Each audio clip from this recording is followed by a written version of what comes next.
Hello, Cho. Welcome back to Criminal Case.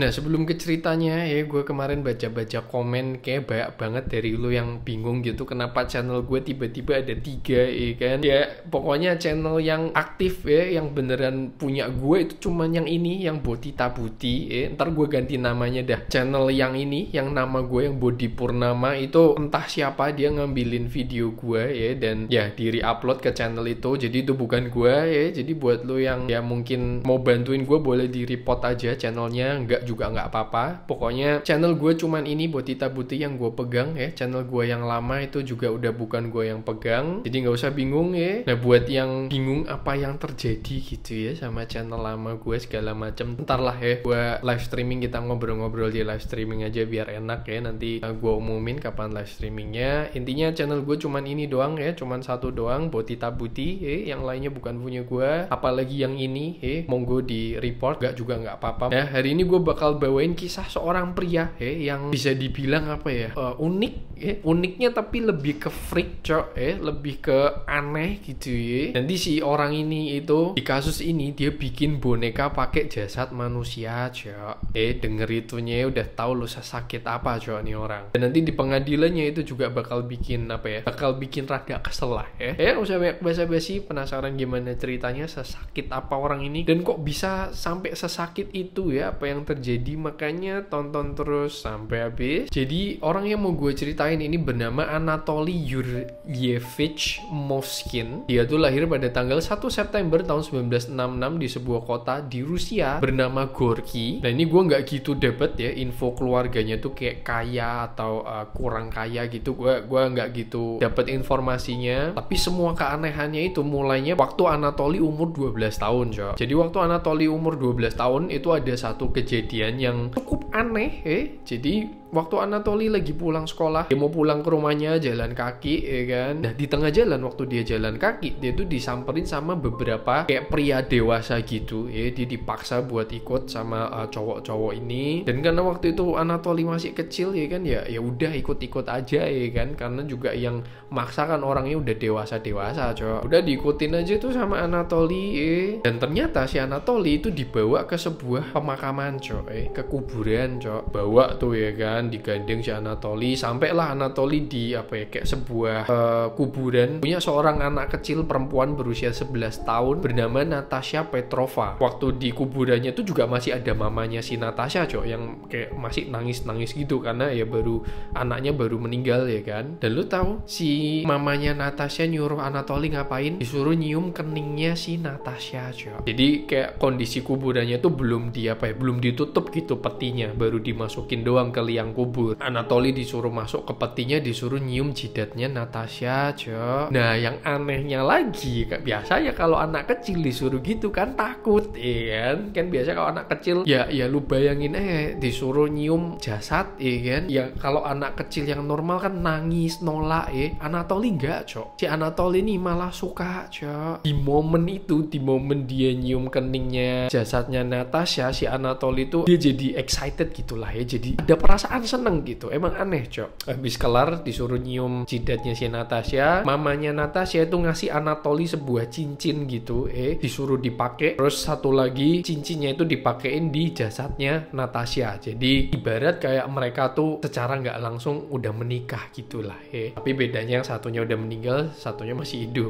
Dua-duanya freak cok. Mamanya Natasha juga rada freak kan, ketemu Anatoly yang lumayan freak juga nyambung cok. Nah, setelah pernikahan itu setelah pernikahan yang sangat aneh itu, si Anatoly itu nanti waktu di interview dia bilang kalau semenjak itu dia tuh sering banget mimpiin Natasha, kayak hampir tiap hari bahkan dia tuh mimpiin Natasha terus. Nah, awalnya dia seneng gitu dimimpiin Natasha kan, karena kan ya waktu Anatoly nyium keningnya Natasha dia juga seneng kan. Ini dimimpiin dia bilang dia seneng dimimpiin, sampai akhirnya mimpinya tuh nggak berhenti kalau kata Anatoly. Sampai Anatolynya tuh kayak resah sendiri lah, kayak kok nih mimpi terus gak kelar-kelar ya kan, sampai dia nggak bisa tidur. Akhirnya dia curhat ke orang tuanya. Habis curhat tuh ya kan ke orang tuanya, saat itu juga orang tuanya langsung bawa Anatoly ke dokter, Cok. Dokter apa nggak tahu, intinya di dokter itu orang tuanya Anatoly ceritain itu semua ya kan, kejadian yang waktu Anatoly nyium jasadnya Natasha segala macem, mimpi-mimpinya. Di sini dokter cuman bilang kayak, oh paling dia lagi masa puberti doang, udah nggak usah dipermasalahkan gitu. Akhirnya dari dokter itu Anatoly itu cuman dikasih kayak obat, sejenis obat penenang gitu. Tapi ya kalau menurut Anatoly obat penenang itu juga nggak ngebantu, dia juga masih sering dimimpiin sama Natasha. Dan kalau kata Anatoly itu mimpinya berasa apa ya, kayak berasa kejadian beneran gitu. Makanya lama-lama Anatoly ini kayak takut sendiri, Cok. Nah terus ini kalau kata Anatoly lagi nih ya, jadi suatu malam Anatoly lagi tidur ya kan, kayak biasa tidur, muncul nih Natasha di dalam mimpinya Anatoly. Di mimpi itu Natasha bilang, kalau lu mau gua berhenti datang ke mimpi lu, caranya gampang, lu harus bisa cari pengganti gua. Jadi caranya lu harus bisa dapetin gigi seseorang, entah gimana caranya, ambil gigi dari orang random, taruh giginya di bawah bantal ya sebelum tidur. Jadi nanti Natasha bisa pindah mimpiin si orang yang giginya dicabut itu. Habis dapet mimpi itu, waktu dia ke sekolah, jadi dia tuh ada teman sekolah yang ya dia nggak suka gitulah ya. Nah giginya diambil, Cok. Entah gimana caranya, mungkin digebuk atau gimana ya sampai giginya lepas, gue juga nggak tahu. Intinya berhasil dapetin gigi teman sekolahnya itu. Ya udah, malamnya itu giginya ditaruh di bawah bantal sesuai instruksinya si Natasha yang ada di mimpinya Anatoly Dan kalau kata Anatoly berhasil, Cok. Si Natasha udah nggak masuk di mimpinya Anatoly lagi. Gue nggak tahu siapa yang gila, Cok. Nah tapi semenjak kejadian yang waktu itu, yang waktu dia disuruh cium keningnya jasadnya Natasha, dia itu tiba-tiba ada ketertarikan sama kuburan, Cok. Khususnya sama jasad anak perempuan. Dan kalau lu tahu sebenarnya di sekolah Anatoly itu pinter ya. Dia tuh anak yang pinter normal, Cok.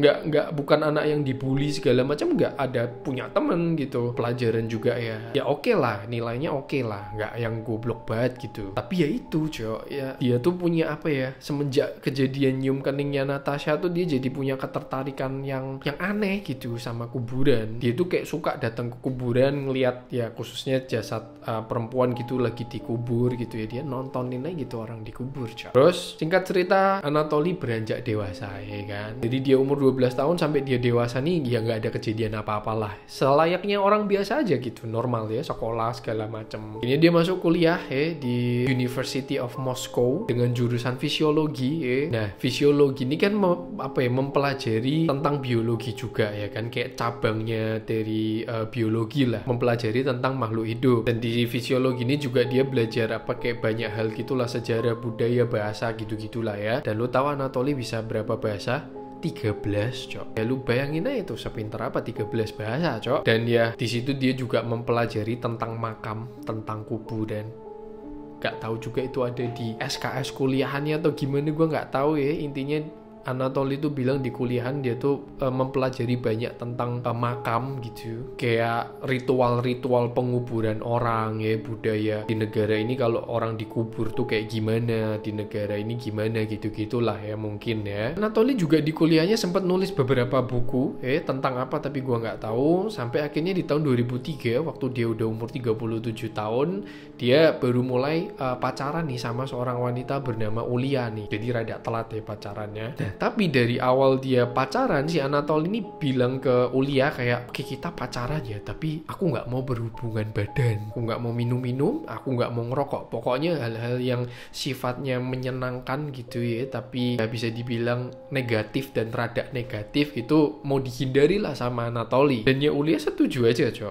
Si Ulianya ya udah nggak masalah gitu, bagus ya. Jadi ya mereka pacaran tuh cuma sekedar ngobrol, jalan bareng gitu ya, yang dimana kan ya kita tahu lah ya kayak budaya di luar negeri gitu, di barat kalau pacaran kan ya cuman ngobrol-ngobrol dan jalan bareng tuh kan ya kayak kurang normal aja lah ya di sana ya. Nah terus karena ya mungkin Anatoly ini orangnya mulai keluar freaknya atau ngebosenin atau gimana, hubungannya tuh nggak bertahan lama paling nggak nyampe setahun udah putus mereka. Ulia yang mutusin Anatoly, sampai akhirnya di tahun 2005 Anatoly akhirnya dapat kerjaan impiannya, Cok. Dia itu dapat kerjaan kerjaan sebagai nekropolis. Jujur gue baru denger kerjaan nekropolis. Intinya kerjaannya itu nanti dia ngunjungi kayak pemakaman gitu, terus pemakamannya tuh nanti didokumentasiin, terus dia coba neliti sejarah dari pemakaman itu, Cok. Terus nanti dia bikin mapping pemakamannya, letak-letaknya segala macem. Pokoknya berhubungan sama pemakaman lah kerjaannya itu. Nah, si Anatoly kan terobsesi sama pemakaman kan, jadi ya dan dream jobnya itu. Selama 2 tahun si Anatoly ini keliling Rusia dari kuburan ke kuburan ya. Total tuh ada 752 kuburan yang dia kunjungin, Cok. Dan di beberapa kuburan kalau lo tahu, jadi si Anatoly ini saking saking excitednya gitu kalau berada di suatu kuburan ya. Terus tiba-tiba dia lagi neliti dokumentasi, tiba-tiba udah malam nih. Karena dia mager nyari hotel, dia buka tenda di kuburan, tidur di kuburan, Cok. Saking senengnya gitu sama kuburan, udah bobo aja di situ. Nah, terus sampai ada kejadian yang ini freak banget sih menurut gue. Jadi besoknya tuh ada seseorang yang mau dimakamin di situ gitu. Jadi petinya tuh udah disiapin di kuburan itulah. Gua nggak tahu prosedur penguburan gimana. Intinya petinya tuh udah disiapin di situ. Anatoly malamnya lagi ya ngerjain kerjaannya. Terus Anatoly ngelihat ada peti mati itu, dan lo tau apa yang dia lakuin? Tidur di situ, Cok.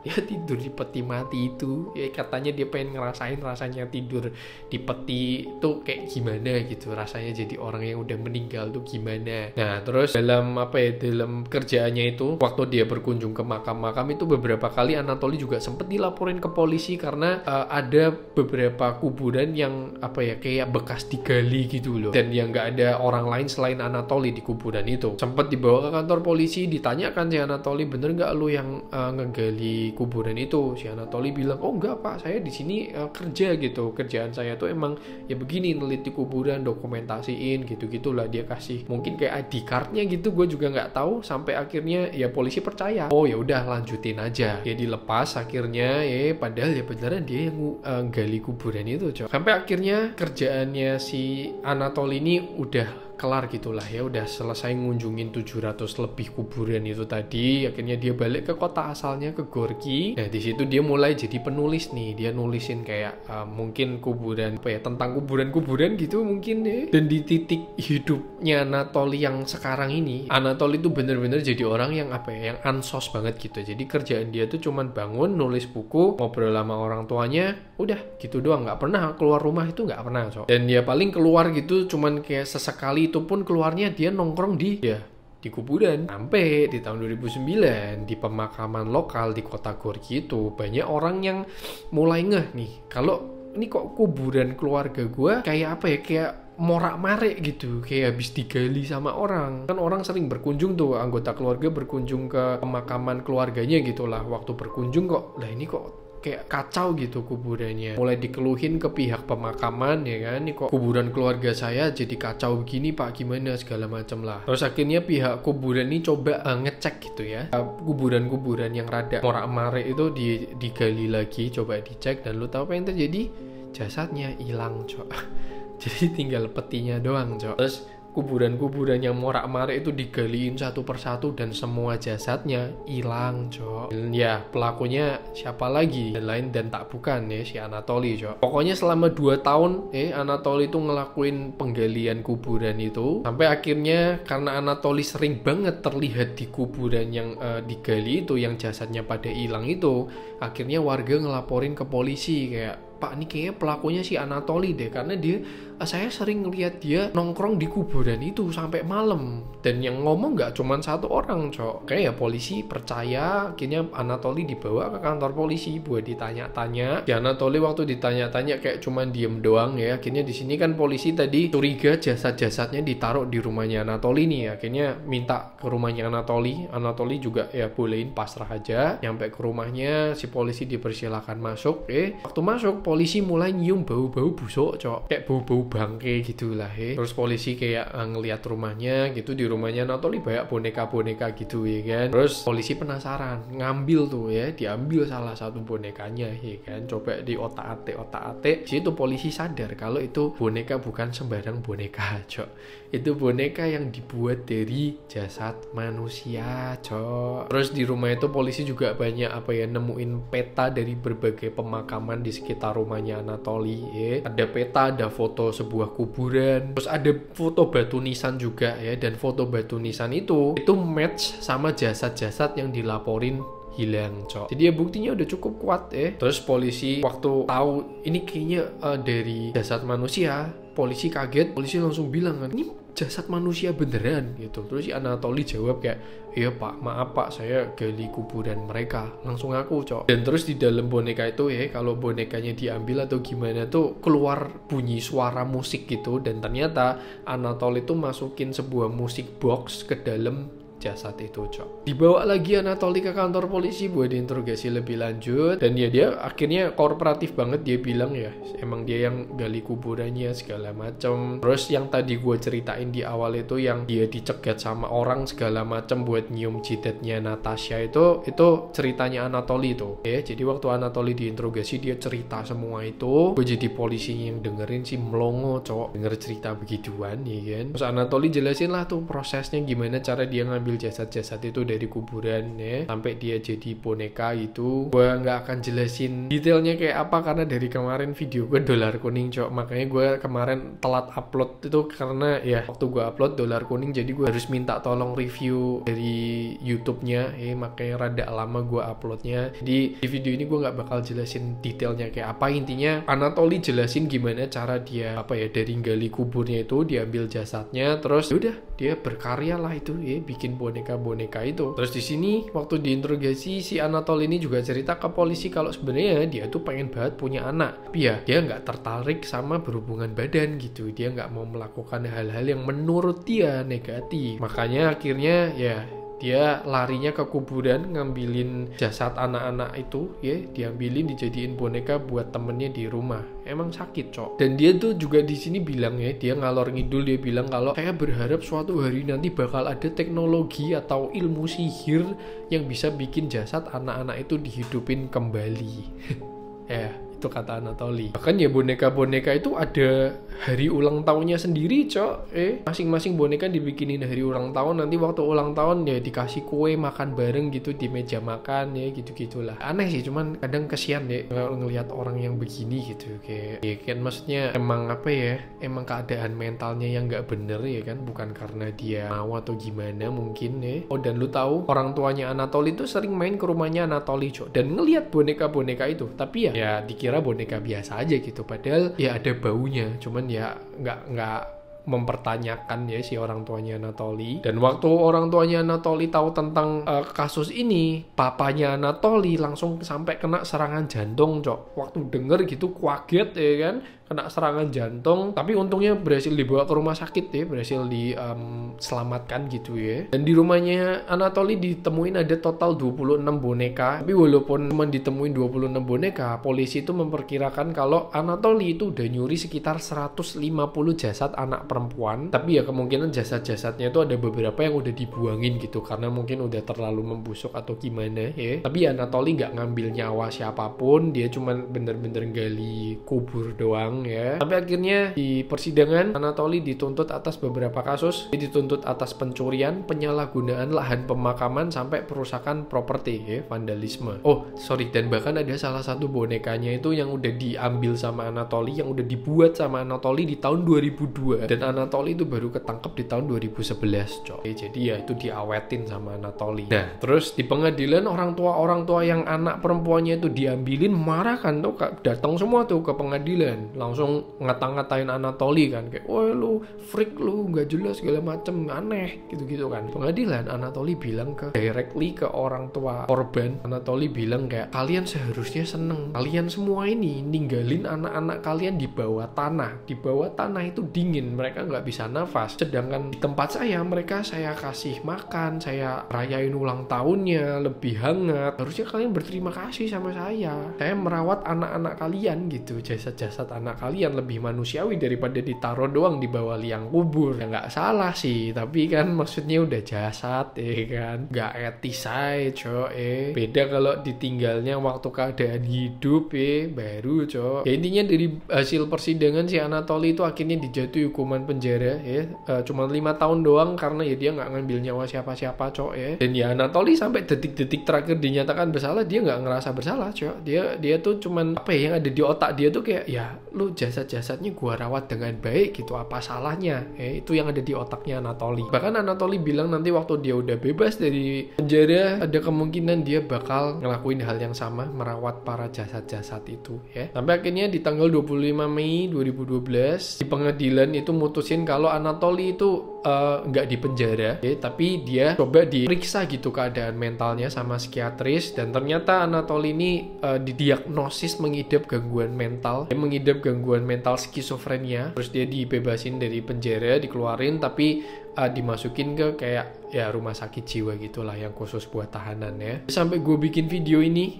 si Anatoly itu masih ngejalanin terapi, dia masih masih ada di rumah sakit jiwa itu, masih belum dibebasin. Nah ya belum sembuh cok, ntar kalau dibebasin ada jasad-jasad yang hilang lagi kan nggak lucu ya. Dan ya itu tadi kisahnya Anatoly Moskin siapa tadi ya, namanya susah bener cok ya. Itu kisahnya Anatoly, gimana menurut lu ya? Komen di bawah ya. Kurang freak apa cok nih orang? Ini kayak orang paling freak yang pernah gue bahas cok. Tapi kasihan juga lah ya kalau denger cerita-cerita yang kayak begini. Maksudnya kan bukan pilihan dia juga cok, dia sakit mental ya mau gimana gitu ya. Menurut gue udah bener keputusannya dimasukin ke rumah sakit jiwa daripada di penjara ya kan. Ya gimana menurut lu? Komen di bawah lah ya. BTW ini gue mungkin bakal upload videonya nggak sesuai harinya ya. Biasa kan gue upload Jumat Minggu atau enggak Kamis Minggu, tapi ini mungkin bakal random karena ya itu tadi video gue masih sering kena dolar kuning, jadi gue harus request review dulu ke YouTube-nya dan butuh waktu cok. Kadang sehari jadi, kadang 2 hari, 3 hari, 4 hari.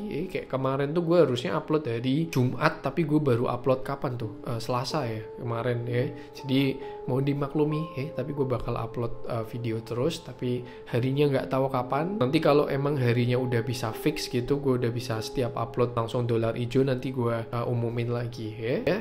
Segitu dulu videonya jangan lupa di like, jangan lupa di subscribe, semoga bisa mengantarkan kalian tidur See you on the next video.